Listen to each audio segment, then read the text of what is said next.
Alright, so for your next project, we're going to do a seascape. So here's just an example of what this might look like. I'll flip this over and you can see another example on the back of what this might look like.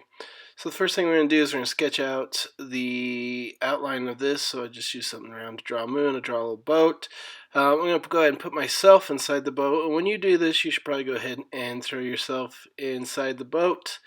And then we'll have the surface of the water, and under the water you're going to have whatever different sea creatures you want to see. In this particular picture I'm just going to do a whale and an octopus. Okay, so for this picture I'm going to block in some colors, so I'm going to mix up some purple. So I just take some red and blue, put them together, and then for underwater surface I'm going to take some yellow, blue, and white to mix it together so I have a lighter shade. And then I'm going to block in the moon with white. I'm going to block in the surface of the water with blue, block in the sky with my purple, and block in the underwater area with my bluish green color. So I'm going to add some texture to the moon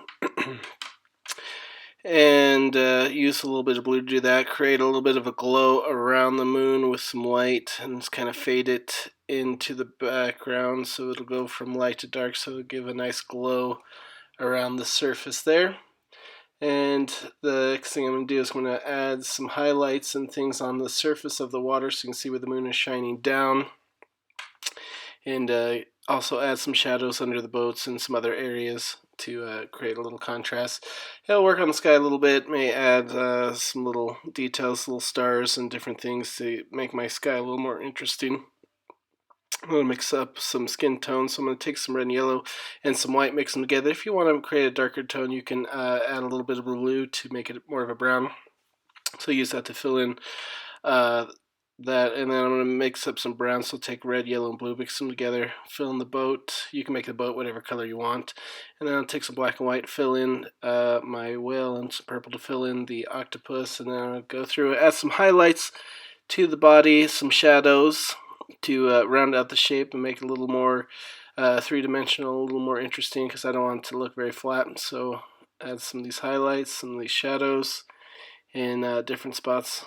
So on the arm, on the face, on the shoulders, on the boat, in my hair, just to give a little more depth to the picture, because you don't want everything to look flat and boring. Alright, add some shadows on my shirt, add some highlights to the boat, onto the oar, and some other details to the boat. Maybe give it more of a wood-looking texture to it, some highlights to the center of the oar to kind of round out the shape just a little bit. And some shadows underneath where I'm sitting in the boat. And the next thing I'm going to do is I'm going to add some highlights to the whale and the octopus, kind of round out their shape because they look kind of flat. So I use some gray to add those highlights on the whale, and use some white in there. And then I'm going to add some little water stream highlights to make so you can see the light shining through the water, and you get these little ripples effects and a few little bubbles and things like that to make my water a little more interesting.